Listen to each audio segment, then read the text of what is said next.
अगर आपको मेरी वीडियोस अच्छी लगती हैं तो लाइक और शेयर करना और हाँ कमेंट कर ज़रूर बताना और ऐसी ही नई नई लेटेस्ट वीडियोस देखने के लिए हमारे चैनल को सब्सक्राइब भी कर देना। स्टोरी की स्टार्टिंग में हम देखते हैं फीफे पे 500,000 का कर्जा है, इसलिए वो उन्हें सिड्यूस करती हुई कहती है मैं बाद में पे कर दूंगी, पर कपड़े चेंज करने के बहाने वहाँ से भाग लेती है।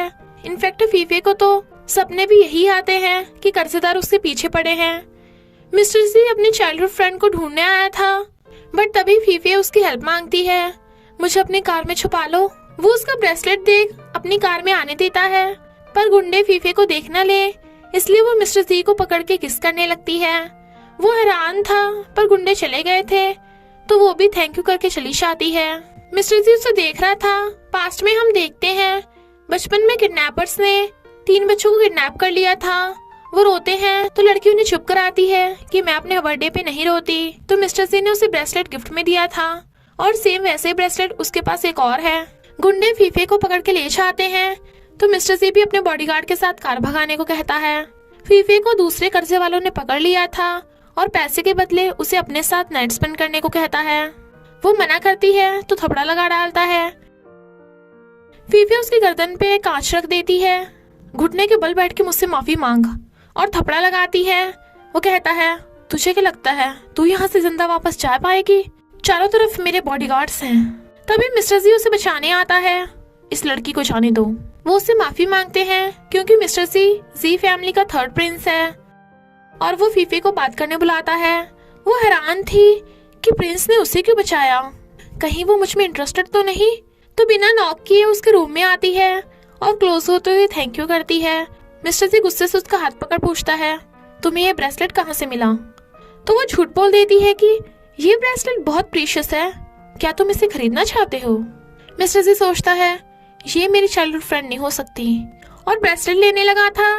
फीफे को कुछ गड़बड़ लग रही थी तो कहती है ये टूटा ब्रेसलेट क्या मुझसे ज्यादा अट्रैक्टिव है?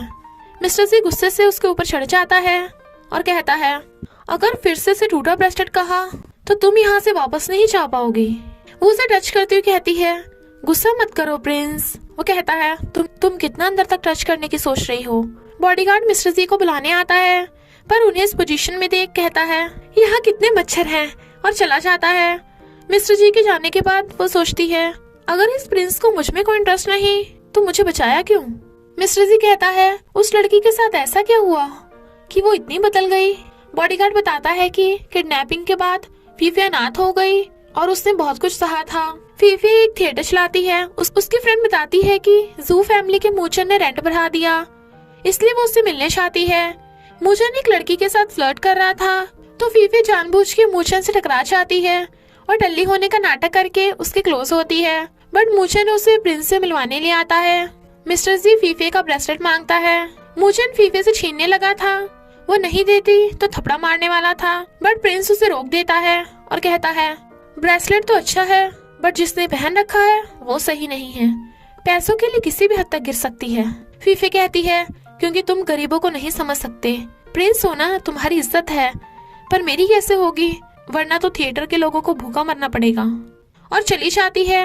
मिस्टर जी उससे इम्प्रेस हो गया था, पर पता चलता है एक्टिंग करने में फीफे माहिर है।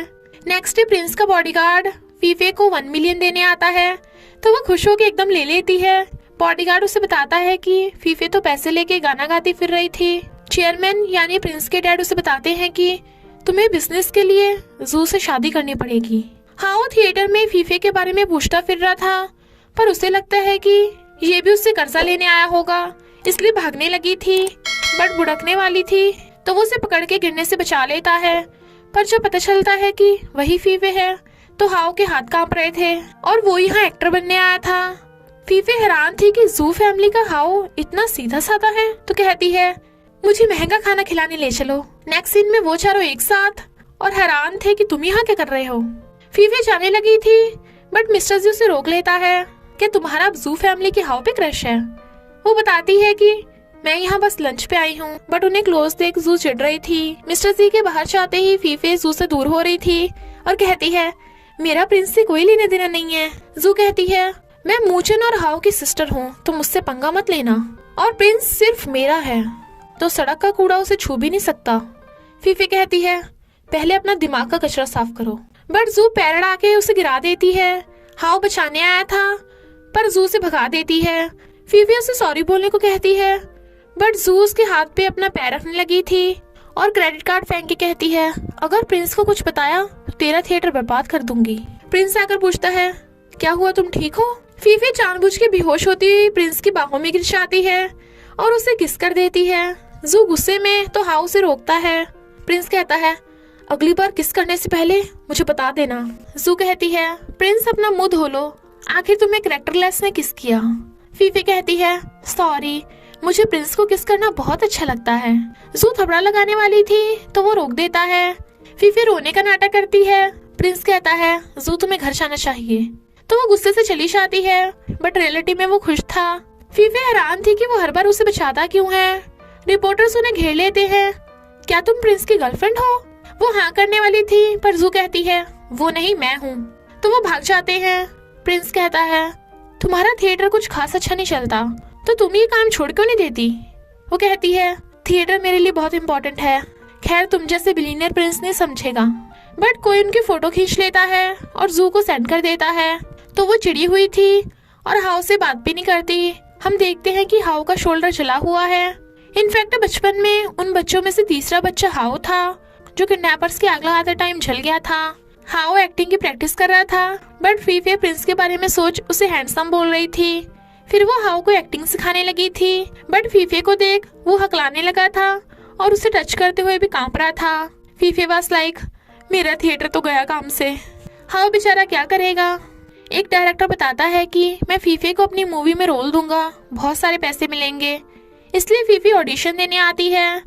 बट डायरेक्टर बताता है कि एक्स गर्लफ्रेंड का अपनी गर्लफ्रेंड के साथ सीन है। फैटी तुम्हें एक्स गर्लफ्रेंड के साथ जबरदस्ती करने की एक्टिंग करनी है और किस करना है। पैसों के लिए फीफे ये सीन करने की कोशिश करती है, बट रियल में वो काफी डर गई थी। डायरेक्टर के कहने पे वो उसे थपड़ा भी लगाता है और जू ये सब देख स्माइल कर रही थी। फीफे डायरेक्टर से पूछती है मेरी एक्टिंग कैसी थी? वो कहता है बहुत बेकार, मुझे तुम शुरू से पसंद नहीं हो, ये फैटी भी किसी काम का नहीं, चलो निकलो यहाँ से। फीफे को गुस्सा आ रहा था और वो पानी उसके मुंह पे फेंक के मारती है, बट डायरेक्टर के कहने पे फैटी उसे घेर लेता है। डायरेक्टर उसे थपड़ा मारने वाला था, बट वो हाथ हटाकर चली जाती है। जू फीफे के साथ जबरदस्ती वाली वीडियो ऑनलाइन वायरल करा देती है। थिएटर में सब फीफे को अजीब नजरों से देख रहे थे और उसे कैरेक्टरलेस बोलते हैं और उससे सैलरी मांगते हैं। वो खुद को रूम में लॉक कर लेती है क्योंकि बाहर वो शोर मचा रहे थे। फीफे सोचती है क्या प्रिंस मुझे फिर से बचाने आएगा। हाउ आकर उन सबको चुप कराता है कि तुम सबकी सैलरी के लिए फीफे ने इतना सब कुछ सहा और तुम लोग। फीफे उनसे सॉरी बोलती है। हाउ कहता है सैड मत हो, मैं किसी को बोलकर वीडियो डिलीट करा दूंगा। वो कहती है मैं उसकी वजह से सैड नहीं हूँ, थिएटर मेरे मॉम डैड की निशानी है, उनके जाने के बाद मुझे थिएटर को संभाल के रखना था। हाउ कहता है मैं तुम्हें फुल सपोर्ट करूंगा। तो पूछती है तुम मुझे देख के कांपने क्यों लगते हो। वो पूछता है क्या तुम बचपन में कभी किडनैप हुई थी। बट वो बिना जवाब दिए चली जाती है। बॉडीगार्ड प्रिंस को बताता है कि पता चला है फीफे के साथ जो कुछ भी हुआ उसकी वजह से वो फिजिकली और मेंटली डिप्रेस रहती है। मिस्टर जी कहता है उस डायरेक्टर के पास चलो। रिपोर्टर्स डायरेक्टर को घेर लेते हैं और प्रिंस की एंट्री होती है। वो कहता है मुझे तो जू ने बोला था कि फीफे प्रिंस का बस एक खिलौना है, प्लीज मुझे माफ कर दो योर हाइनेस। प्रिंस कहता है तुमने इससे पहले भी बहुत गर्ल्स के साथ ऐसा किया और उसे पकड़वा देता है। फ्रेंड खुश होती है कि सब पहले जैसा हो गया।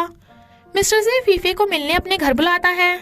वो खांस रहा था तो वो आकर पूछती है तुमने मुझे अचानक से यहाँ क्यों बुलाया। वो कहता है मुझे जू के बारे में बात करनी है। वो कहती है मुझे पता है तुम उससे शादी करने वाले हो। मिस्टर जी कहता है फैमिली वाले बिजनेस की वजह से करना चाहते हैं, मेरी कोई मर्जी नहीं है। वो कहती है तुम मुझे क्यों बता रहे हो। वो उसके कंधे पे सिर रख कहता है क्योंकि मैं तुम्हें बताना चाहता था। फीफे देखती है मिस्टर जी को फीवर है तो उसे सही से लिटाती है। क्या तुम्हारा कोई पर्सनल डॉक्टर है, बुलाऊं उसे। वो कहता है तुम हो ना मेरे साथ। फीफे गुस्से से उसके क्लोज होती है। तुम्हें इस टाइम भी मजाक सोच रहा है। मिस्टर जी उसकी बॉडी देख हैरान और खांस पड़ता है। वो रात भर उसकी केयर करती है तो वो मॉर्निंग में सोते हुए फीफे को सहला रहा था। तभी चेयरमैन प्रिंस से मिलने आते हैं और गेट खोल के उन्हें देख लेते हैं। फीफे उन्हें देख डर जाती है।